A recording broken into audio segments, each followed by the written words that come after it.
Hi hello dears, എല്ലാ മക്കൾക്കും എജ്യൂമേറ്റിൻ്റെ ഇന്നത്തെ ക്ലാസ്സിലേക്ക് സ്വാഗതം. നമ്മുടെ ക്ലാസ്സിലേക്ക് കടക്കുന്നതിന് മുന്നേ ചാനൽ ആദ്യമായി കാണുന്നവരാണെങ്കിൽ ഒന്ന് സബ്സ്ക്രൈബ് ചെയ്ത് സപ്പോർട്ട് ചെയ്യാൻ മറക്കരുതേ. അതുപോലെ വീഡിയോ നിങ്ങളുടെ കൂട്ടുകാരിലേക്ക് കൂടെ ഒന്ന് ഷെയർ ചെയ്ത് കൊടുക്കുകയും വേണം കേട്ടോ. നമ്മുടെ ക്ലാസ്സുകൾ മക്കൾക്ക് കുറച്ചുകൂടെ ഉപകാരപ്രദവും സുഖപ്രദവും ആവാൻ വേണ്ടിയിട്ട് പരിചയസമ്പന്നരായ അധ്യാപകരുടെ നേതൃത്വത്തിൽ നമ്മളിപ്പോൾ ഓൺലൈൻ ട്യൂഷൻ ആരംഭിച്ചിട്ടുണ്ട്. 1 മുതൽ 6 വരെയുള്ള മക്കൾക്കാണ് നമ്മളിപ്പോൾ ക്ലാസ്സുകൾ കൊടുത്തുകൊണ്ടിരിക്കുന്നത്. ക്ലാസ്സിനെ കുറിച്ചുള്ള കൂടുതൽ വിവരങ്ങൾ അറിയുന്നതിന് വേണ്ടിയിട്ട് നമ്മൾ താഴെ കൊടുത്തിട്ടുള്ള നമ്പറിൽ കോൾ ചെയ്യുകയോ വാട്സപ്പ് ചെയ്യുകയോ ചെയ്താൽ മതി. ഇന്നത്തെ ക്ലാസ്സിൽ നമ്മൾ 4ാം ക്ലാസ്സിലെ മക്കളുടെ പരിസര പഠനത്തിലെ ആദ്യത്തെ പാഠമാണ് കേട്ടോ നോക്കാനായിട്ട് പോകുന്നത്. ജീവികളും ചുറ്റുപാടും എന്നാണ് നമ്മുടെ ആദ്യത്തെ പാഠത്തിന്റെ പേര്. ഈ പാഠത്തിൽ നമ്മൾ പ്രകൃതിയെക്കുറിച്ച്, പ്രകൃതിയിലെ വ്യത്യസ്തമായിട്ടുള്ള ആവാസ വ്യവസ്ഥകളെ കുറിച്ച്, വ്യത്യസ്ത ഹാബിറ്റാറ്റിൽ ജീവിക്കുന്ന ജീവികളെ കുറിച്ച്, ആ ജീവികൾക്കുള്ള അനുകൂലനങ്ങളെ കുറിച്ച് ഇതൊക്കെയാണ് കേട്ടോ പഠിക്കാനായിട്ട് പോകുന്നത്. പാഠം തുടങ്ങുന്ന സമയത്ത് തന്നെ നമുക്കൊരു ഡയറി കുറിപ്പാണ് തന്നിട്ടുള്ളത്. ഇവിടെ 4 കൂട്ടുകാര് ഒരു കുളം സന്ദർശിക്കുന്നത് കണ്ടോ മക്കളെ? കുളം മാത്രമല്ല, അതിനു ചുറ്റും കുളത്തിലായിട്ടും കുളത്തിന് പുറത്തായിട്ടും ഒത്തിരി ജീവജാലങ്ങളുണ്ട് അല്ലേ. നമുക്കിനി ഡയറി കുറിപ്പ് വായിച്ചു നോക്കാം. പരിസര നിരീക്ഷണത്തിനായി ഞങ്ങൾ ഇന്ന് തിരഞ്ഞെടുത്തത് ആമ്പൽ കുളമാണ്. വയൽവരമ്പിലൂടെ യാത്ര ചെയ്ത് കുളക്കരയിലെത്തി. കുളക്കരയിലെ മരത്തണലിൽ നിന്നായിരുന്നു നിരീക്ഷണം. നല്ല തെളിഞ്ഞ വെള്ളം, ആമ്പലുകൾ പൂവിട്ട് നിൽക്കുന്നു. ഏതാനും ജലസസ്യങ്ങളും പായലും മരത്തിൽ നിന്ന് കൊഴിഞ്ഞു വീണ ഇലകളും മറ്റും വെള്ളത്തിൽ കാണാം. കുളക്കരയിൽ പുല്ലുകളും വള്ളിച്ചെടികളും കുറ്റിച്ചെടികളും വളർന്നു നിൽക്കുന്നു. കുളക്കരയിലെ ഞാവൽ മരത്തിൽ കിളികൾ, അണ്ണാൻ, മരയോന്ത്, ചിലന്തി എന്നിവയും ഉറുമ്പുകൾ ഉൾപ്പെടെയുള്ള ചെറു പ്രാണികളും ഉണ്ട്. കുളത്തിൽ നിറയെ മത്സ്യങ്ങൾ ഉണ്ടായിരുന്നു. അവ ഇടയ്ക്കിടെ വെള്ളത്തിന് മുകളിൽ വന്ന് വായ് വിളർക്കും. തവള, വാൽമാക്രി, ഞണ്ട്, ഒച്ച്, നീർക്കോലി, ജലപ്രാണികൾ തുടങ്ങിയവയാണ് ആമ്പൽ കുളത്തിലെ മറ്റ് അന്തേവാസികൾ. കുളത്തിൽ ചെറുകല്ലുകളിട്ട് ഓളങ്ങളുണ്ടാക്കി ഞങ്ങൾ കളിച്ചു. കുളക്കരയിലെ കുളിർമയിൽ നേരം പോയത് അറിഞ്ഞതേയില്ല. അപ്പോ ഒരു കുളവും അതിനെ ചുറ്റിപ്പറ്റിയുള്ള കാഴ്ചകളുമാണല്ലേ ഈ ഡയറി കുറിപ്പിൽ പറഞ്ഞിട്ടുള്ളത്. കുളത്തിനുള്ളിലും പുറത്തും മരത്തിലും ഒക്കെയായി ഒത്തിരി ജീവികളെയും നമ്മൾ പരിചയപ്പെട്ടു. റൈനയുടെ നിരീക്ഷണക്കുറിപ്പ് വായിച്ചല്ലോ. ഏതെല്ലാം ജീവികളെയാണ് കുളത്തിൽ കണ്ടത്? ആമ്പലുകൾ, ജലസസ്യങ്ങൾ, പായൽ, തവള, വാൽമാക്രി, ഞണ്ട്, ഒച്ച്, നീർക്കോലി, ജലപ്രാണികൾ തുടങ്ങിയ ജീവികളെയാണ് അവർ കുളത്തിൽ കണ്ടത്. മരത്തിൽ കണ്ട ജീവികൾ ഏതെല്ലാം? കിളികൾ, അണ്ണാൻ, മരയോന്ത്, ചിലന്തി, ഉറുമ്പുകൾ, ചെറുപ്രാണികൾ എന്നിവയാണ്. എല്ലാ ജീവികൾക്കും വസിക്കാൻ സ്ഥലം ആവശ്യമില്ലേ? ഉണ്ട്. ജലത്തിൽ വസിക്കുന്ന ജീവികൾക്ക് കരയിൽ ജീവിക്കാൻ കഴിയുമോ? ചില ജീവികൾക്ക് കഴിയും. അതിനുദാഹരണങ്ങളാണ് ആമ, തവള, മുതല തുടങ്ങിയവയൊക്കെ കേട്ടോ. എന്തുകൊണ്ടാണ് മത്സ്യങ്ങൾക്ക് കരയിൽ വസിക്കാൻ കഴിയാത്തത്? അവയ്ക്ക് ജീവിക്കാൻ അനുകൂലമായ സാഹചര്യം കരയിൽ ഇല്ലാത്തത് കൊണ്ടാണ്. ജലത്തിൽ വസിക്കാൻ മത്സ്യത്തെ സഹായിക്കുന്ന എന്തെല്ലാം സവിശേഷതകൾ നിങ്ങൾ നിരീക്ഷിച്ചിട്ടുണ്ട്? അതിന്റെ ആകൃതി, ശൽക്കങ്ങൾ, വാല്, ചിറകുകൾ ഇതെല്ലാം മത്സ്യത്തിന്റെ ജലത്തിൽ ജീവിക്കാൻ അനുകൂലമായിട്ടുള്ള സവിശേഷതകളാണ്. ഒരു മത്സ്യത്തിന്റെ ചിത്രം വരച്ചു നോക്കൂ. നമുക്കിവിടെ ഡോട്ട് ഇട്ടിട്ട് തന്നിട്ടുണ്ട്. അതിലൂടെ വരച്ച് നല്ല മനോഹരമായ നിറം നൽകിയാൽ മതി കേട്ടോ. മത്സ്യത്തിന്റെ ആകൃതി എങ്ങനെയുള്ളതാണ്? നടുഭാഗം പരന്നതും 2 അറ്റങ്ങൾ കൂർത്തതുമാണ്. ജലത്തിലൂടെയുള്ള സഞ്ചാരത്തിന് ഈ ആകൃതി എങ്ങനെ സഹായിക്കുന്നു?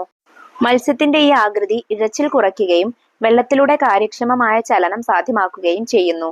ചിറകുകളും ശക്തമായ പേശികളും ചേർന്ന് ഈ ആകൃതി മത്സ്യത്തെ മുന്നോട്ട് നയിക്കുകയും അതിന്റെ ചലനങ്ങളെ നിയന്ത്രിക്കാൻ പ്രാപ്തമാക്കുകയും ചെയ്യുന്നു. വഞ്ചികളുടെ ആകൃതി നിരീക്ഷിക്കൂ. നമുക്ക് അവിടെ 2 ആകൃതിയിലുള്ള വഞ്ചികൾ തന്നിട്ടുണ്ട്. ജലത്തിലൂടെ സഞ്ചരിക്കുന്നതിന് ഇത് ഏത് ആകൃതിയാണ് കൂടുതൽ അനുയോജ്യം? ആദ്യത്തെ ആകൃതിയാണ് അല്ലെ. മത്സ്യങ്ങൾ സഞ്ചരിക്കുന്നത് നിങ്ങൾ ശ്രദ്ധിച്ചിട്ടുണ്ടോ? നമ്മൾ ഒട്ടുമിക്ക ആളുകളും മത്സ്യങ്ങൾ നീന്തുന്നത് നിരീക്ഷിച്ചിട്ടുണ്ടായിരിക്കും അല്ലെ. അവ സഞ്ചാരദിശ മാറ്റുന്നത് എങ്ങനെയാണ്? അവയുടെ ചിറകുകൾ ഉപയോഗിച്ചാണ്. അവയുടെ ചെതുമ്പലുകൾ എങ്ങനെയാണ് ക്രമീകരിച്ചിരിക്കുന്നത്? ഒന്നിനു മുകളിൽ ഒന്നായി വരുന്ന രീതിയിലാണ് ക്രമീകരിച്ചിരിക്കുന്നത്. മത്സ്യങ്ങൾക്ക് ശ്വസിക്കാൻ സഹായകമായ ശരീരഭാഗം ഏതാണ്? മത്സ്യങ്ങൾ അവയുടെ ചെകിളപ്പൂക്കൾ വഴിയാണ് ശ്വസിക്കുന്നത്. ജലത്തിൽ ജീവിക്കാൻ സഹായിക്കുന്ന എന്തെല്ലാം സവിശേഷതകളാണ് മത്സ്യങ്ങൾക്കുള്ളത്? നമുക്ക് നോക്കാം മക്കളെ. ശരീരത്തിന്റെ ആകൃതി, ചിറകുകൾ, വാൽച്ചിറക്, ചെതുമ്പലുകളുടെ ക്രമീകരണം, വഴുവഴുപ്പ് എന്നിവ ജലത്തിലൂടെ സഞ്ചരിക്കുന്നതിന് മത്സ്യങ്ങളെ സഹായിക്കുന്നു. ചെകിളപ്പൂക്കളുടെ സഹായത്തോടെയാണ് മത്സ്യങ്ങൾ ശ്വസിക്കുന്നത്. ഇക്കാരണങ്ങളെല്ലാം തന്നെ മത്സ്യങ്ങൾക്ക് ജലത്തിൽ വസിക്കാനുള്ള അവരുടെ അനുകൂലനങ്ങളായിട്ട് നമുക്ക് പറയാം. മത്സ്യങ്ങളുടെ വിവിധ സവിശേഷതകൾ മനസ്സിലാക്കിയല്ലോ. ഇനി സവിശേഷതയുള്ള ചില സസ്യങ്ങളെ പരിചയപ്പെടാം. ചിത്രങ്ങൾ നിരീക്ഷിക്കൂ. നമുക്കിവിടെ മരുഭൂമിയിൽ കാണപ്പെടുന്ന 2 സസ്യങ്ങളുടെ ചിത്രങ്ങളാണ് തന്നിട്ടുള്ളത്.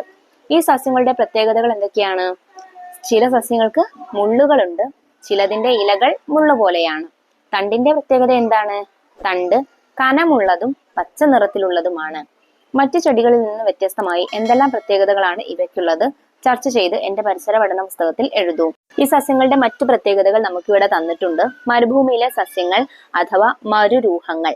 മരുഭൂമിയിലെ സസ്യങ്ങൾ ഇലയില്ലാത്തതോ ചെറിയ ഇലകളുള്ളതോ മുള്ളുകളുള്ളതോ ആകാം. അവയുടെ തണ്ടുകൾ കനമുള്ളവയും പച്ച നിറത്തിലുള്ളവയും ജലം സംഭരിച്ചു വെക്കാൻ കഴിയുന്നവയുമാണ്. തണ്ടുകളിൽ മെഴുകുപോലെയുള്ള ഒരു ആവരണമുണ്ട്. ഈ ആവരണം ജലനഷ്ടം തടയാൻ അവയെ സഹായിക്കുന്നു. മണ്ണിലേക്ക് വളരെയധികം താഴ്ന്നിറങ്ങാൻ കഴിവുള്ള അവയുടെ വേരുകൾ ആഴത്തിൽ നിന്ന് പോലും ജലം വലിച്ചെടുക്കും. മരുഭൂമിയിലെ സസ്യങ്ങൾ മരുരൂഹങ്ങൾ എന്ന് ആണ് അറിയപ്പെടുന്നത്. മേൽ സൂചിപ്പിച്ച സവിശേഷതകളെല്ലാം മരുഭൂമിയിൽ വസിക്കുന്നതിന് അവയെ പ്രാപ്തമാക്കുന്നു. അപ്പൊ എന്തൊക്കെയാ മക്കളെ? ഇലകൾക്ക് സവിശേഷതകൾ ഉണ്ടല്ലേ? ഇലകൾ ചെറിയതോ അല്ലെങ്കിൽ മുള്ളുകളുള്ളതോ ആണ്. പിന്നെ തണ്ടുകൾ കനമുള്ളതും പച്ച നിറത്തിലുള്ളതും ജലം സംഭരിച്ചു വെക്കാൻ കഴിവുള്ളതുമാണ്. പിന്നെ അതുപോലെ തണ്ടുകളിൽ മുകളിലായിട്ടൊരു ആവരണമുണ്ട്.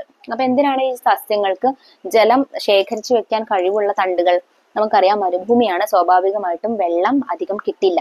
അപ്പൊ അവയ്ക്ക് കിട്ടുന്ന വെള്ളം സംഭരിച്ചു വെച്ചെങ്കിൽ മാത്രമേ അവയ്ക്ക് മെല്ലെ മെല്ലെ അതിൽ നിന്ന് ഉപയോഗിക്കാനായിട്ട് പറ്റൂ. പിന്നെ ആവരണം എന്തിനാണ്? പുറത്ത് ആവരണം കൊടുത്തിരിക്കുന്നത് അവയ്ക്ക് അവയുടെ തണ്ടുകളിലൂടെ സൂര്യപ്രകാശം ഏൽക്കുമ്പോഴുള്ള ജലനഷ്ടം കുറയ്ക്കാൻ വേണ്ടിയിട്ടാണ്. പിന്നെ അതുപോലെ ഇവയുടെ വേരുകളുടെ പ്രത്യേകത എന്താണ്? വേരുകൾ ഒരുപാട് വളരെയധികം ആഴത്തിൽ ഇറങ്ങിച്ചെല്ലാൻ പറ്റുന്ന വേരുകളാണ്. അതെന്തിനാണ് അങ്ങനെ? അതായത് അവർക്ക് വളരെ അടിയിലുള്ള വളരെ താഴെയുള്ള വെള്ളം പോലും അവർക്ക് ഈ വേരുകളുടെ സഹായത്തോടെ വലിച്ചെടുക്കാനായിട്ട് സാധിക്കും. അതുകൊണ്ടാണ് വേരുകൾക്ക് അത്ര താഴ്ചയിൽ പോവാൻ ഉള്ള അനുകൂലനങ്ങൾ നൽകിയിരിക്കുന്നത്. ഇനി നമുക്ക് എന്താണ് അനുകൂലനം എന്നതുകൊണ്ട് ഉദ്ദേശിക്കുന്നതെന്ന് നോക്കാം. സസ്യങ്ങൾക്കും ജന്തുക്കൾക്കും അവ ജീവിക്കുന്ന ചുറ്റുപാടിന് അനുയോജ്യമായ ശാരീരിക സവിശേഷതകളുണ്ട്. ഒരു ജീവിക്ക് അതിന്റെ വാസസ്ഥലത്ത് ജീവിക്കുന്നതിന് സഹായകമായ ശാരീരിക സവിശേഷതയാണ് അനുകൂലനം. അതായത് മക്കളെ, പല ജീവികളും പല പ്രദേശങ്ങളിൽ ജീവിക്കുന്നവരാണ് അല്ലെ? ഇപ്പൊ നമ്മൾ കണ്ടതുപോലെ മരുഭൂമിയിൽ ജീവിക്കുന്ന ജീവികളുണ്ട്, സസ്യങ്ങളുണ്ട്. അതുപോലെ മഞ്ഞുള്ള പ്രദേശത്ത് ജീവിക്കുന്നവരുണ്ട്. ഒരുപാട് മഴ ലഭിക്കുന്ന പ്രദേശത്ത് ജീവിക്കുന്നവയുണ്ട്. ഇതെല്ലാം കൂടെ ഇടകലർന്നുള്ള പ്രദേശത്ത് ജീവിക്കുന്നവരുണ്ട്. അങ്ങനെ പല രീതിയിലുള്ള സാഹചര്യങ്ങളിൽ ജീവിക്കുന്ന സസ്യങ്ങളും ജന്തുക്കളും ഉണ്ട്. അപ്പൊ ഇവയ്ക്കൊക്കെ ആ സാഹചര്യത്തിൽ ജീവിക്കാൻ അവയുടെ ശരീരവും അതിനനുസരിച്ച് എന്താവണം? പ്രാപ്തമാവണം. അപ്പൊ ഇത്തരത്തിൽ അവരുടെ ശരീരത്തിൽ ഓരോ ജീവികൾക്കും പ്രത്യേകതകളുണ്ട്. ഈ പ്രത്യേകതകളെയാണ് നമ്മൾ അനുകൂലനങ്ങൾ എന്ന് പറയുന്നത്. ഇനി ഇവിടെ നമ്മുടെ ഒരു ആമ്പൽ ചെടിയും തവളയും സംസാരിക്കുന്ന സംഭാഷണം കണ്ടോ? ആമ്പൽ ചെടി പറയുന്നത് നോക്കൂ. തണ്ടുകളിലെ വായു അറകളുടെ സഹായത്തോടെയാണ് ഞങ്ങൾ വെള്ളത്തിൽ പൊങ്ങി നിൽക്കുന്നത്. തവളയുടെ പ്രത്യേകത എന്താണ്? വിരലുകൾ തമ്മിൽ ചർമ്മത്താൽ ബന്ധിപ്പിച്ചിരിക്കുന്നത് മൂലം വെള്ളത്തിലൂടെ നീന്താൻ ഞങ്ങൾക്ക് കഴിയും. അപ്പൊ രണ്ട് ജീവികൾക്കും, അതായത് ഒരു സസ്യത്തിനും ഒരു ജന്തുവിനും ഉള്ള എന്താണ് പ്രത്യേകതയാണ് ഇവിടെ പറഞ്ഞിട്ടുള്ളത്. ആമ്പലും തവളയും തമ്മിലുള്ള സംഭാഷണം ശ്രദ്ധിച്ചല്ലോ. അവയുടെ കൂടുതൽ അനുകൂലനങ്ങൾ ചർച്ച ചെയ്തെഴുതൂ. ആദ്യം ആമ്പലിൻ്റെത് നോക്കാം. കേടുപാടുകൾ ഒഴിവാക്കാൻ വഴക്കമുള്ള തണ്ടുകളുണ്ട്. പൊങ്ങിക്കിടക്കാനും ഓക്സിജൻ വിതരണത്തിനും വേണ്ടിയുള്ള വായു അറകളുണ്ട്. തവളയുടേതോ? വിശാലമായ കാഴ്ചമണ്ഡലത്തിനായി വീർത്ത കണ്ണുകളാണുള്ളത്. ചർമ്മത്തിലൂടെയും ശ്വാസകോശത്തിലൂടെയും ശ്വസിക്കാനുള്ള കഴിവുണ്ട്. വിരലുകൾ ത്വക്കിലേക്ക് ബന്ധിപ്പിച്ചതിനാൽ വെള്ളത്തിലും അവയ്ക്ക് നീന്താൻ സാധിക്കുന്നു. ഇനി താഴെ തന്നിട്ടുള്ള ചിത്രങ്ങൾ നിരീക്ഷിക്കൂ. ചിത്രത്തിലെ ജീവികൾ എവിടെയെല്ലാമാണ് വസിക്കുന്നത്? ആദ്യത്തേത് ആടാണ്. ആട് നമുക്കറിയാം കരയിൽ വസിക്കുന്നതാണ്. പിന്നെ ചെമ്മീന് വെള്ളത്തിൽ വസിക്കുന്നതാണ്. ആമ കരയിലും ജലത്തിലും ഒരുപോലെ വസിക്കുന്നതാണ് അല്ലേ? നിങ്ങൾക്ക് പരിചിതമായ മറ്റു ജീവികളുടെ പേരുകൾ എഴുതി പട്ടിക പൂർത്തിയാക്കൂ. അപ്പൊ പട്ടികയിൽ നമുക്ക് കരയിൽ ജീവിക്കുന്ന ജീവികൾ, വെള്ളത്തിൽ ജീവിക്കുന്നവ, കരയിലും വെള്ളത്തിലും ജീവിക്കാൻ സാധിക്കുന്നവ, ഇങ്ങനെ 3 രീതിയിലാണ് പൂരിപ്പിക്കേണ്ടത്. നമുക്ക് നോക്കാം. ആദ്യം കരയിൽ ജീവിക്കുന്നവയ്ക്ക് ഉദാഹരണമാണ് ആട്, പശു, കോഴി, സിംഹം തുടങ്ങിയവ. വെള്ളത്തിൽ ജീവിക്കുന്നവയ്ക്ക് ഉദാഹരണം സ്രാവ്, തിമിംഗലം, കടൽക്കുതിര, നീരാളി തുടങ്ങിയവയാണ്. ഇനി കരയിലും വെള്ളത്തിലും ജീവിക്കുന്നവയ്ക്കോ? മുതല, തവള, നീർനായ, ആമ തുടങ്ങിയവയെല്ലാം അതിൽ പെടുന്നതാണ്. മരുഭൂമിയിലും ധ്രുവപ്രദേശങ്ങളിലും ജീവികൾ വസിക്കുന്നുണ്ടല്ലോ. ധ്രുവപ്രദേശം എന്ന് വെച്ചാൽ മഞ്ഞു മൂടി കിടക്കുന്ന പ്രദേശങ്ങൾ. എന്തെല്ലാം അനുകൂലനങ്ങളാണ് അവയ്ക്കുള്ളത്? ഇവിടെ മരുഭൂമിയിൽ വസിക്കുന്ന ഒരു ജീവിയായ ഒട്ടകത്തിന്റെ പ്രത്യേകതയും അതുപോലെ ധ്രുവപ്രദേശത്ത് ജീവിക്കുന്ന പെൻഗ്വിനുകളുടെ ഒരു പ്രത്യേകതയും തന്നിട്ടുണ്ട്. നോക്കാം. ഒട്ടകത്തിന്റെ നോക്കൂ. മരുഭൂമിയിൽ ദിവസങ്ങളോളം വെള്ളം കുടിക്കാതെ ജീവിക്കാൻ ഞങ്ങളെ സഹായിക്കുന്നത് മുതുകിലെ കൊഴുപ്പാണ്. നമുക്കറിയാം ഒട്ടകത്തിന്റെ മുതുക് ഇങ്ങനെ വീർത്തിരിക്കുന്നത് അല്ലെ? അപ്പൊ അത് കൊഴുപ്പാണ്. എന്താണ് അത് അവരെ മരുഭൂമിയിൽ ദിവസങ്ങളോളം വെള്ളം കുടിക്കാതെ ജീവിക്കാൻ സഹായിക്കുന്നു. പെൻഗ്വിനുകളോ? ത്വക്കിനടിയിലെ കൊഴുപ്പാണ് ധ്രുവപ്രദേശത്തെ അതിശൈത്യത്തിൽ നിന്ന് ഞങ്ങളെ സംരക്ഷിക്കുന്നത്. അവരുടെ ത്വക്കിനടിയിൽ ഒരു കൊഴുപ്പുണ്ട്, അത് അവരെ അതിയായ തണുപ്പിൽ നിന്ന് സംരക്ഷിക്കുന്നു. ഒട്ടകത്തിനും പെൻഗ്വിനുമുള്ള മറ്റ് അനുകൂലനങ്ങൾ കണ്ടെത്തി ചർച്ച ചെയ്തു പട്ടികയിൽ എഴുതൂ. ആദ്യം നമുക്ക് ഒട്ടകത്തിന്റെ കുറച്ച് പ്രത്യേകതകൾ നോക്കാം. ജലം സംഭരിക്കാനുള്ള കഴിവ്, ശരീര താപനില നിയന്ത്രിക്കാനുള്ള കഴിവ്, മണൽക്കാറ്റുകളെ ചെറുക്കാനുള്ള കഴിവ്. അപ്പോ നമുക്കറിയാം ഒട്ടകം ജീവിക്കുന്നത് മരുഭൂമിയിലാണ്. അപ്പൊ മരുഭൂമിയിൽ ജീവിക്കാൻ വേണ്ടുന്ന തരത്തിലുള്ള അനുകൂലനങ്ങളെല്ലാം ഒട്ടകത്തിനുണ്ട്. അടുത്തതായി പെൻഗ്വിൻ. സുസംഘടിതമായ ശരീരാകൃതിയാണുള്ളത്. ശ്വസനത്തിനുള്ള ഒരു നാസാരന്ധ്രമുണ്ട്. ഊളിയിടാനുള്ള കഴിവുണ്ട്. പിന്നെ എക്കലൊക്കേഷൻ ഉണ്ട്. എക്കോലൊക്കേഷൻ എന്ന് വെച്ചാൽ എന്താ മക്കളെ? ഉയർന്ന ആവൃത്തിയിൽ ശബ്ദം പുറപ്പെടുവിച്ച് അതിന്റെ പ്രതിധ്വനി സ്വീകരിച്ച് ഏതിൽ തട്ടിയാണ് ശബ്ദം വന്നതെന്നും അതിലേക്കുള്ള ദൂരവും തിരിച്ചറിയാനുള്ള കഴിവ് ഈ പെൻഗ്വിനുകൾക്കുണ്ട്. വെള്ളം കുടിക്കാതെയും ഒരു ജീവിതം. കങ്കാരു എലിയെ കുറിച്ച് കേട്ടിട്ടുണ്ടോ മക്കളെ? നിങ്ങൾക്ക് അവിടെ ചിത്രം തന്നിട്ടുണ്ട്, നോക്കിക്കേ. മരുഭൂമിയിൽ കാണപ്പെടുന്ന ഒരു ചെറിയ ജീവിയാണ് കങ്കാരു എലി. മരുഭൂമിയിൽ ജീവിക്കുന്നതിനുള്ള നിരവധി അനുകൂലനങ്ങൾ ഇതിനുണ്ട്. പകൽ സമയത്തെ ചൂട് അതിജീവിക്കുന്നതിന് വളരെ ആഴത്തിൽ മാളങ്ങൾ ഉണ്ടാക്കി അതിനുള്ളിൽ ജീവിക്കുന്നു. രാത്രികാലങ്ങളിലാണ് ഇര തേടുന്നത്. ഒട്ടും തന്നെ വെള്ളം കുടിക്കാതെ ജീവിക്കാൻ ഇവയ്ക്ക് കഴിയും. പ്രധാന ആഹാരമായ ധാന്യങ്ങളിൽ നിന്നും വിത്തുകളിൽ നിന്നും ശരീരത്തിലെ കൊഴുപ്പിൽ നിന്നും ഇവയ്ക്ക് ആവശ്യമായ ജലം ലഭിക്കുന്നു. വിയർപ്പിലൂടെയും മൂത്രത്തിലൂടെയുമുള്ള ജലനഷ്ടം വളരെ കുറവാണ്. നീളം കൂടിയ പിൻകാലുകൾ ഉപയോഗിച്ച് കങ്കാരുവിനെ പോലെ ചാടി ചാടിയാണ് സഞ്ചരിക്കുന്നത്. കവിൾ ഭാഗത്തുള്ള സഞ്ചിയിൽ ധാന്യങ്ങളും വിത്തുകളും ശേഖരിച്ചു വെക്കാനും കഴിയും. ഇനി ഇവിടെ നമുക്ക് ഒരു കൊക്കും മീനും തമ്മിലുള്ള സംഭാഷണം തന്നിട്ടുണ്ട് അല്ലേ? നോക്കിക്കേ, കൊക്ക് പറയുന്നത് നോക്കൂ. ഞങ്ങൾക്ക് ജീവിക്കാൻ ആവശ്യമായതെല്ലാം വയലിലുണ്ട്. മീൻ പറയുന്നതോ, ഞങ്ങൾക്ക് വേണ്ടതെല്ലാം കുളത്തിലുമുണ്ടല്ലോ. അപ്പൊ കൊക്കിന് ജീവിക്കാൻ ആവശ്യമായത്, അതിന് ജീവിക്കാൻ പറ്റുന്ന സാഹചര്യങ്ങളുള്ളത് വയലിലാണ്. അതുപോലെ മീനിന് ജീവിക്കാൻ പറ്റുന്ന സാഹചര്യങ്ങളുള്ളത് വെള്ളത്തിലാണ്. അതുകൊണ്ടാണ് കൊക്കിനെ കരയിലും മീനിനെ വെള്ളത്തിലും കാണുന്നത്.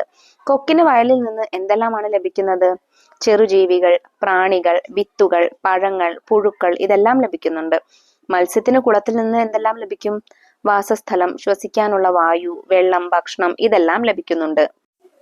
ഒരു ജീവി വസിക്കുന്ന ചുറ്റുപാടാണ് അതിന്റെ വാസസ്ഥലം അഥവാ ആവാസം. ജീവിയുടെ നിലനിൽപ്പിന് ആവശ്യമായ എല്ലാ ഘടകങ്ങളും ആവാസത്തിലുണ്ട്. കുളം, പുഴ, വയൽ എന്നിവ ആവാസങ്ങൾക്ക് ഉദാഹരണമാണ്. ആവാസങ്ങൾക്ക് കൂടുതൽ ഉദാഹരണങ്ങൾ ചർച്ച ചെയ്ത് കണ്ടെത്തി എഴുതൂ. വൃക്ഷം, കടൽ, വയൽ, മരുഭൂമി, താഴ്വാരം, കാട്, പൂന്തോട്ടം, മല തുടങ്ങിയവയെല്ലാം വ്യത്യസ്ത തരത്തിലുള്ള ആവാസങ്ങൾക്ക് ഉദാഹരണങ്ങളാണ്. വിവിധ തരം ആവാസങ്ങൾ. ചിത്രം നിരീക്ഷിക്കൂ. നമുക്കിവിടെ താഴെ ഒരു ചിത്രം തന്നിട്ടുണ്ട്. ചിത്രത്തിൽ കാണുന്ന വിവിധ തരം ആവാസങ്ങൾ ഏതെല്ലാമാണെന്ന് പേരുകൾ എഴുതി നോക്കൂ. പുഴയുണ്ട്, കടലുണ്ട്, മരുഭൂമിയുണ്ട്, മഞ്ഞുപ്രദേശമുണ്ട്. മഞ്ഞുപ്രദേശത്ത് നമ്മൾ ധ്രുവപ്രദേശം എന്ന് പറയാറുണ്ട് കേട്ടോ. അതുണ്ട്. മലയുണ്ട്, കാടുണ്ട്, താഴ്വരയുണ്ട്, കായലുണ്ട്. ഇതെല്ലാം നമുക്ക് ഈ ചിത്രത്തിൽ കാണാം. വയൽ ഒരു ആവാസമാണല്ലോ. അതിൽ ജീവനുള്ളതും ജീവനില്ലാത്തതുമായ നിരവധി ഘടകങ്ങളുണ്ട്. ഏതെല്ലാമാണവ? ചർച്ച ചെയ്തെഴുതൂ. ജീവനുള്ളവയ്ക്ക് ഉദാഹരണങ്ങളാണ്, അതായത് വയലിൽ മാത്രം കാണുന്നത് കേട്ടോ. വയലിൽ കാണുന്ന ജീവനുള്ള ഘടകങ്ങൾക്ക് ഉദാഹരണങ്ങളാണ് സസ്യങ്ങൾ, മീനുകൾ, ഞണ്ട്, പുഴു, പാമ്പ്, പുൽച്ചാടി തുടങ്ങിയവ. ഇനി ജീവനില്ലാത്തവയ്ക്ക് ഉദാഹരണങ്ങളാണ് മണ്ണ്, വിത്തുകൾ, പഴങ്ങൾ, കല്ല്, പാറ, വെള്ളം തുടങ്ങിയവ. ആവാസങ്ങളിൽ തന്നെ പ്രകൃതിദത്തമായ ആവാസങ്ങളും മനുഷ്യനിർമ്മിതമായ ആവാസങ്ങളും ഉണ്ട്. വനം പ്രകൃതിദത്ത ആവാസത്തിന് ഉദാഹരണമാണ്. അതായത് പ്രകൃതിയാൽ ഉണ്ടാവുന്ന ഉണ്ടായി വരുന്നതാണല്ലേ വനം. അപ്പൊ അത് പ്രകൃതിദത്ത ആവാസത്തിന് ഉദാഹരണമാണ്. ഇനി സ്കൂളിലെ ജൈവ വൈവിധ്യ ഉദ്യാനമോ, അതായത് സ്കൂളിലെ പൂന്തോട്ടം, അത് മനുഷ്യനിർമ്മിത ആവാസത്തിന് ഉദാഹരണമാണ്. അത് നമ്മൾ നിർമ്മിക്കുന്നതല്ലേ, അതുകൊണ്ട് അത് മനുഷ്യനിർമ്മിത ആവാസത്തിന് ഉദാഹരണമാണെന്ന് പറയാം. പ്രകൃതിദത്ത ആവാസങ്ങൾക്കും മനുഷ്യനിർമ്മിത ആവാസങ്ങൾക്കും കൂടുതൽ ഉദാഹരണങ്ങൾ കണ്ടെത്തി എഴുതൂ. നമുക്കിവിടെ പ്രകൃതിദത്ത ആവാസങ്ങൾ, മനുഷ്യനിർമ്മിത ആവാസങ്ങൾ എന്നിങ്ങനെ രണ്ടെണ്ണം പട്ടികയിലായിട്ട് തന്നിട്ടുണ്ട്. ആദ്യം നമുക്ക് പ്രകൃതിദത്ത ആവാസങ്ങൾ നോക്കാം. അതായത് പ്രകൃതിയാൽ ഉണ്ടാവുന്ന ആവാസങ്ങൾ കേട്ടോ. പ്രകൃതിയിൽ സ്വയമേ ഉള്ള ആവാസങ്ങൾ. അതിന് ഉദാഹരണങ്ങളാണ് കാട്, പുഴ, കടൽ, കായൽ, മല, മരുഭൂമി തുടങ്ങിയവയെല്ലാം. ഇനി മനുഷ്യനിർമ്മിത ആവാസങ്ങൾക്കോ, അതായത് നമ്മൾ നിർമ്മിക്കുന്ന ആവാസങ്ങൾക്ക് ഉദാഹരണങ്ങളാണ് പൂന്തോട്ടം, വയൽ, കാവ്, കുളം തുടങ്ങിയവയെല്ലാം. ഒരു ആവാസത്തിൽ ജീവനുള്ളതും ജീവനില്ലാത്തതുമായ നിരവധി ഘടകങ്ങളുണ്ട്. സസ്യങ്ങൾ, ജന്തുക്കൾ, സൂക്ഷ്മജീവികൾ എന്നിവ ജീവനുള്ള ഘടകങ്ങൾക്ക് ഉദാഹരണങ്ങളാണ്. മണ്ണ്, വായു, ജലം, സൂര്യപ്രകാശം തുടങ്ങിയവയാണ് ജീവനില്ലാത്ത ഘടകങ്ങളിൽ പ്രധാനപ്പെട്ടവ. വായു, ജലം, മണ്ണ്, സൂര്യപ്രകാശം തുടങ്ങിയ ജീവനില്ലാത്ത ഘടകങ്ങളെ ജീവികൾ ആശ്രയിക്കുന്നില്ലേ? ഇതുപോലെ ജീവികൾ പരസ്പരം ആശ്രയിക്കുന്നുമുണ്ട്. ഒരു പ്രദേശത്ത് ജീവനുള്ള ഘടകങ്ങളും ജീവനില്ലാത്ത ഘടകങ്ങളും പരസ്പരാശ്രയത്വത്തിൽ കഴിയുന്നു. ചിത്രം നിരീക്ഷിക്കൂ. ആരാരെയെല്ലാം ആശ്രയിക്കുന്നു? വരച്ചു യോജിപ്പിച്ച് കുറിപ്പ് തയ്യാറാക്കൂ. അപ്പൊ ചിത്രത്തിൽ നമുക്ക് എന്തൊക്കെയാ തന്നിട്ടുണ്ട് മക്കളെ? സൂര്യൻ, പുൽച്ചാടി, പുല്ല്, തവള, പാമ്പ്, പരുന്ത്, പിന്നെ കുളം, കുളത്തിൽ കുറച്ച് മീനുകൾ, ഇതെല്ലാം ഉണ്ടല്ലേ. ഇവരെങ്ങനെയൊക്കെ ആശ്രയിച്ചിരിക്കുന്നുണ്ട്? പല രീതിയിൽ നമുക്ക് ബന്ധിപ്പിച്ചു കൊടുക്കാം.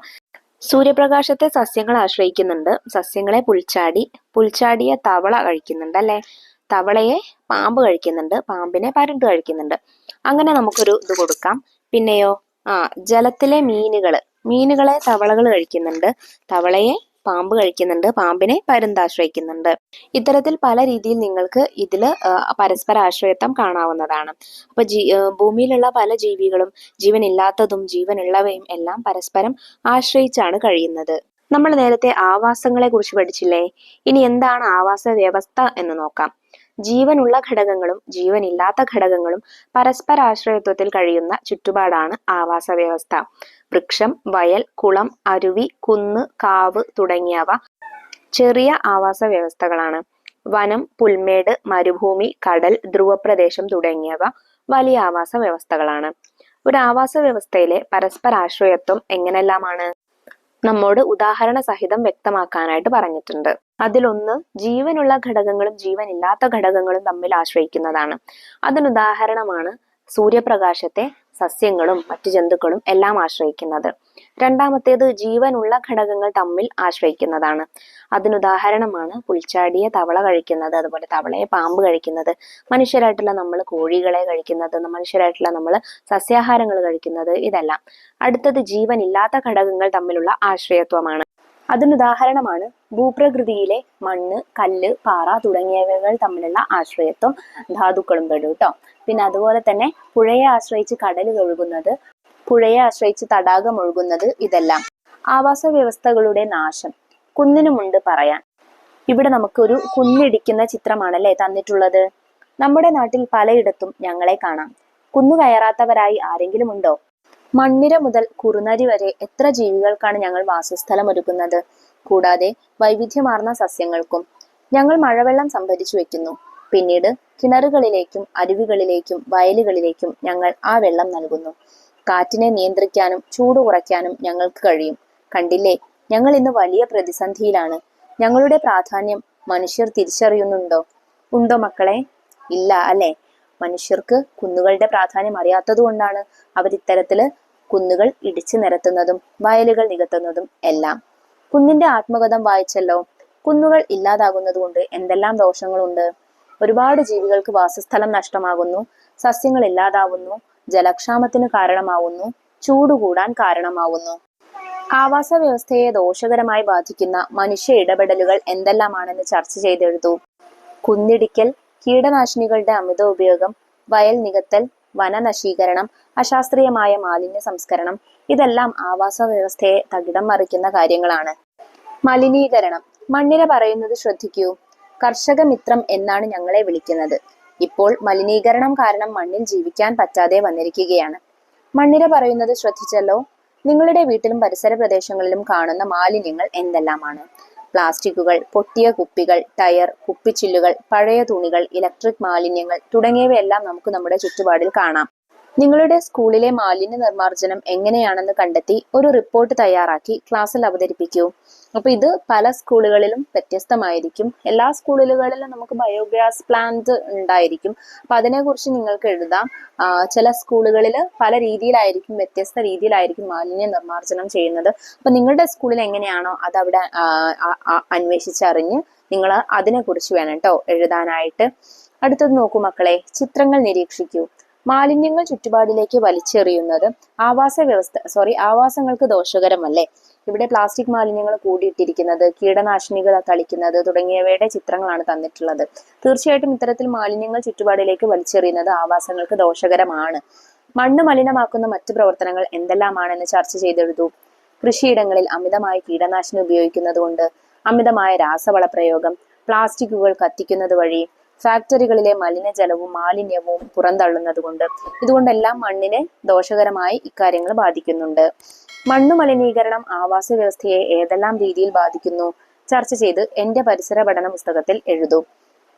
ഒട്ടേറെ ജീവികൾക്ക് അവയുടെ വാസസ്ഥലം നഷ്ടപ്പെടുന്നു, മണ്ണിന്റെ ഫലഭൂയിഷ്ഠത നഷ്ടമാവുന്നു, കൃഷി സാധ്യമാവാതെ വരുന്നു, ഒരുപാട് അസുഖങ്ങൾക്ക് കാരണമാവുന്നു, മഴ പെയ്യുമ്പോൾ കിണറുകളിലേക്കും മറ്റും മണ്ണിലെ മാലിന്യങ്ങൾ വ്യാപിക്കുന്നു, ജലസ്രോതസ്സുകൾ മലിനമാവുന്നു. ഇതുപോലെ നമ്മുടെ പരിസരത്ത് മറ്റെന്തെല്ലാമാണ് മലിനമാക്കപ്പെടുന്നത്? പുഴ, കുളം, തടാകം, കടൽ, വനങ്ങൾ, വയലുകൾ, മലകൾ തുടങ്ങിയവയിലെല്ലാം നമുക്ക് എന്ത് ചെയ്യുന്നുണ്ട്? മലിനീകരണം വ്യാപിക്കുന്നുണ്ട്.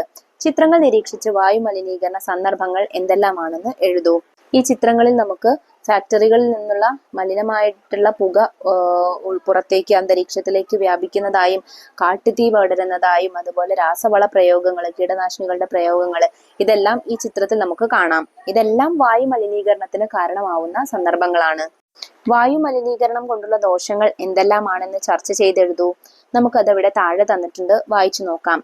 വായു മലിനീകരണം നമ്മുടെ ആരോഗ്യത്തെ ദോഷകരമായി ബാധിക്കുന്നു. ഓരോ വർഷവും വായു മലിനീകരണം മൂലം വിവിധ രോഗങ്ങൾ ബാധിച്ച് ഏകദേശം 70 ലക്ഷം മനുഷ്യർ ലോകത്ത് മരിക്കുന്നുണ്ട്. മനുഷ്യരെ മാത്രമല്ല, മൃഗങ്ങളെയും സസ്യങ്ങളെയും വായു മലിനീകരണം ദോഷകരമായി ബാധിക്കും. കാർഷിക വിളകൾ കുറയുന്നത്, ആസിഡ് മഴ, ആഗോളതാപനം, ഓസോൺ പാളിയുടെ നാശം എന്നിവയെല്ലാം വായു മലിനീകരണത്തിന്റെ ദോഷഫലങ്ങളാണ്. അപ്പൊ ഇതെല്ലാം നിങ്ങൾക്ക് എഴുതാവുന്നതാണ് കേട്ടോ. അതായത് നമ്മുടെ ആരോഗ്യത്തെ ബാധിക്കുന്നു, അസുഖങ്ങൾ ഉണ്ടാവുന്നു, സസ്യങ്ങളെയും മറ്റു ജന്തുക്കളെയും ബാധിക്കുന്നു, പിന്നെയോ കാർഷിക വിളകൾ കുറയുന്നു, ആസിഡ് മഴ, ആഗോളതാപനം, ചൂട് കൂടുന്നു, ഓസോൺ പാളിയുടെ നാശം തുടങ്ങിയവയെല്ലാം നിങ്ങൾക്ക് എഴുതി ചേർക്കാം. ചിത്രങ്ങൾ നിരീക്ഷിക്കൂ. ജലം മലിനമാകുന്ന സാഹചര്യങ്ങൾ എന്തെല്ലാമാണ്?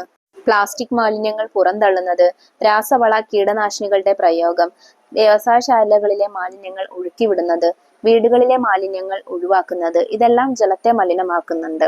ജലം മലിനമാകുന്നത് ജീവികളെയും മനുഷ്യരെയും എങ്ങനെയെല്ലാം ബാധിക്കും? നിരവധി അസുഖങ്ങൾ ഉണ്ടാവുന്നു, ജലത്തിലെ ഓക്സിജന്റെ അളവ് കുറയുന്നു, ജലജീവികൾ നശിക്കുന്നു, ജലസസ്യങ്ങൾ ഇല്ലാതാവുന്നു.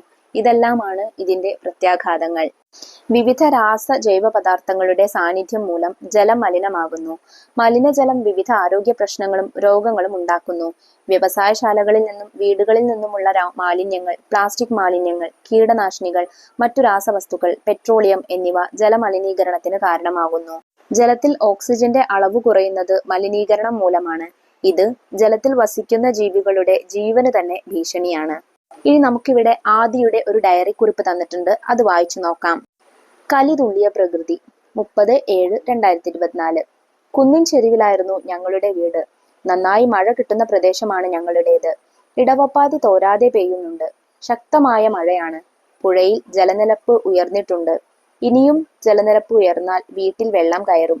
സന്ധ്യയായപ്പോൾ തീവ്രമായ മഴ തുടങ്ങി. വൈദ്യുതിയുമില്ല. മഴ തുടർന്നാൽ എന്ത് സംഭവിക്കും എന്ന് ഞങ്ങൾക്ക് ഭയമുണ്ടായിരുന്നു. അപകട മുന്നറിയിപ്പുകൾ ഞങ്ങൾ ശ്രദ്ധിക്കുന്നുണ്ടായിരുന്നു. വീട്ടിലെ വളർത്തുമൃഗങ്ങൾ അസ്വസ്ഥരായി ശബ്ദമുണ്ടാക്കുന്നത് ശ്രദ്ധയിൽപ്പെട്ടു. അപകടം മനസ്സിലാക്കി അച്ഛനും അമ്മയും ഞങ്ങളെ അല്പം ദൂരെയുള്ള ബന്ധുവിന്റെ വീട്ടിലേക്ക് കൊണ്ടുപോയി. മഴയ്ക്ക് ശമനമില്ല. ഞങ്ങൾ ഉറക്കത്തിലായി. പുലർച്ചെയാണ് ഞെട്ടിപ്പിക്കുന്ന ആ വാർത്ത ഞങ്ങൾ കേട്ടത്. ഉരുൾപൊട്ടലിൽ നിരവധി പേർ മരണപ്പെട്ടു. ആ വലിയ പ്രകൃതി ദുരന്തത്തിന്റെ സംഹാരശക്തിയിൽ ഞങ്ങളുടെ വീടും വിദ്യാലയവും കുറെ കൂട്ടുകാരും ബന്ധുക്കളും ഒരു ഗ്രാമം തന്നെയും പൂർണ്ണമായും ഇല്ലാതായി.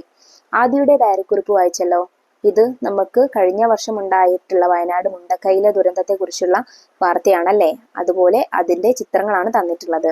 പ്രകൃതി ദുരന്തങ്ങൾ ലോകത്തിന്റെ പല ഭാഗത്തും ഉണ്ടാവാറില്ലേ?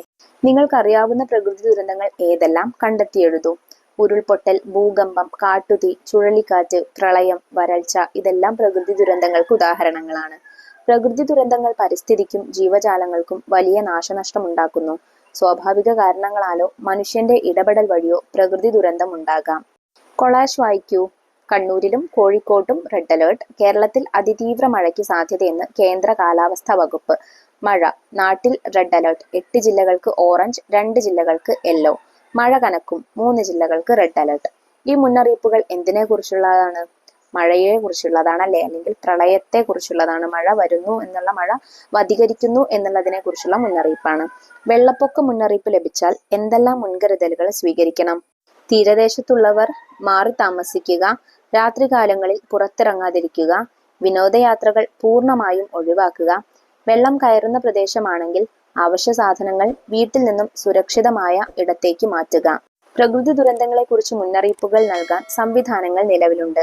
മുന്നറിയിപ്പുകളുടെ അടിസ്ഥാനത്തിൽ മുൻകരുതലുകൾ എടുത്താൽ ജീവനും പരിസ്ഥിതിക്കും സംരക്ഷണം നൽകാൻ കഴിയും. ആവാസ വ്യവസ്ഥകളുടെ സംരക്ഷണം. കരയിലും കടലിലുമുള്ള എണ്ണമറ്റ ജീവികൾ, അവ പ്രകൃതിയോടിണങ്ങി ജീവിക്കുന്ന കാഴ്ച എത്ര മനോഹരം! ജീവികൾ അവയുടെ ഭക്ഷണവും വാസസ്ഥലവും കണ്ടെത്തുന്നത് ആവാസ വ്യവസ്ഥയിൽ നിന്നാണ്.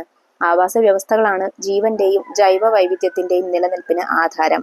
ആവാസ വ്യവസ്ഥകളുടെ സംരക്ഷണം നമ്മുടെ കടമയാണ്. ആവാസ വ്യവസ്ഥയുടെ സംരക്ഷണ പ്രവർത്തനങ്ങളിൽ നമുക്കും പങ്കുചേരാം. ഇവിടെ നിങ്ങളെപ്പോലുള്ള കുട്ടികൾ ഒരു ബാനർ പിടിച്ചു നിൽക്കുന്നത് കണ്ടോ? നമ്മുടെ ഭൂമി, നമ്മുടെ ഭാവി, നാം തന്നെ സംരക്ഷകർ, പാലിക്കാം നമുക്ക് ഹരിതചട്ടങ്ങൾ എന്ന ഒരു പോസ്റ്റർ വാക്യവും അവർ നമ്മോട് പറയുന്നുണ്ട്. ഇനി നമുക്ക് വിലയിരുത്താൻ ചോദ്യങ്ങൾ നോക്കാം. ചോദ്യം 1, ജീവികളെ അവയുടെ ആവാസവുമായി ബന്ധിപ്പിക്കുക. ഇവിടെ ഒരു ടേബിൾ തന്നിട്ടുണ്ട്. അതിൽ ആദ്യത്തേത് ജീവി, രണ്ടാമത്തേത് ആവാസം. ജീവികളെ തിമിംഗലം, പെൻഗ്വിൻ, പുള്ളിമാൻ, ഒട്ടകം എന്നിവയാണ് തന്നിട്ടുള്ളത്. ആവാസങ്ങൾ വനം, സമുദ്രം, മരുഭൂമി, ധ്രുവപ്രദേശം തുടങ്ങിയവ. ഇനി ഇത് യോജിപ്പിക്കാം. തിമിംഗലത്തിന്റെ ആവാസം സമുദ്രമാണ്, പെൻഗ്വിന്റെ ആവാസം ധ്രുവപ്രദേശമാണ്, പുള്ളിമാന്റെ ആവാസം വനമാണ്, ഒട്ടകത്തിന്റെ ആവാസം മരുഭൂമിയാണ്. ചോദ്യം 2, നിങ്ങളുടെ പ്രദേശത്തെ ഒരു ആവാസ വ്യവസ്ഥ സന്ദർശിച്ച് അവിടെ കാണപ്പെടുന്ന ജീവികളുടെ പേരെഴുതുക. അവയുടെ പരസ്പര ആശ്രയത്വവും കണ്ടെത്തുക. ഞാനിവിടെ വയലാണ് എടുത്തിട്ടുള്ളത്. അവിടെ കാണുന്ന ജീവികൾ ഏതൊക്കെയാണ്? പാമ്പ്, പുൽച്ചാടി, ഞണ്ട്, കൊക്ക്, മീന്, കാക്ക, പുഴുക്കൾ തുടങ്ങിയ ഒട്ടേറെ ജീവികളുണ്ട്. ഞാൻ വീണ്ടും ഒരുപാട് ജീവികൾ എഴുതിയിട്ടുണ്ട്, കണ്ടല്ലോ മക്കളെ. ഇനി ഇതിനെ കുറിച്ചിട്ട് നമുക്കൊരു പരസ്പര ആശ്രയത്വത്തിന്റെ ഞാനൊരു കണ്ണിയാണ് ഉണ്ടാക്കിയിട്ടുള്ളത്. പുല്ല് പുൽച്ചാടി കഴിക്കുന്നു, പുൽച്ചാടിയെ കൊക്ക് കഴിക്കുന്നു.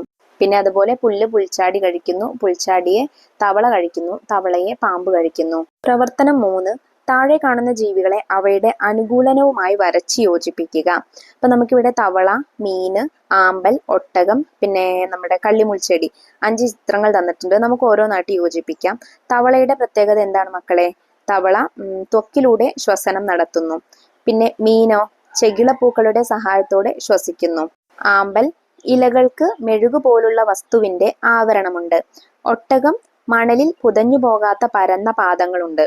പിന്നെ കള്ളിമുൾച്ചെടിയോ, കാണ്ഡത്തിൽ അഥവാ തണ്ടിൽ ജലം ശേഖരിച്ചു വെക്കാൻ കഴിയുന്നു. ഇങ്ങനെ ഇത് നിങ്ങൾക്ക് യോജിപ്പിച്ചു കൊടുക്കാം.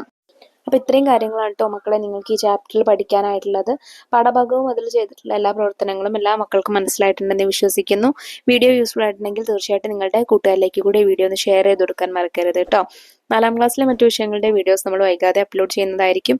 ആ വീഡിയോസ് കിട്ടുന്നതിന് വേണ്ടി നമ്മുടെ ചാനൽ ഒന്ന് സബ്സ്ക്രൈബ് ചെയ്ത് വെക്കാൻ മറക്കരുത്. അതുപോലെ ഇന്നത്തെ ക്ലാസ്സിനെ കുറിച്ചുള്ള നിങ്ങളുടെ അഭിപ്രായങ്ങളെല്ലാം കമന്റ് ബോക്സിലൂടെ അറിയിക്കാനും മറക്കരുത്. അപ്പോൾ ശരി, അടുത്ത ക്ലാസ്സുമായി നമുക്ക് വീണ്ടും കാണാം. താങ്ക്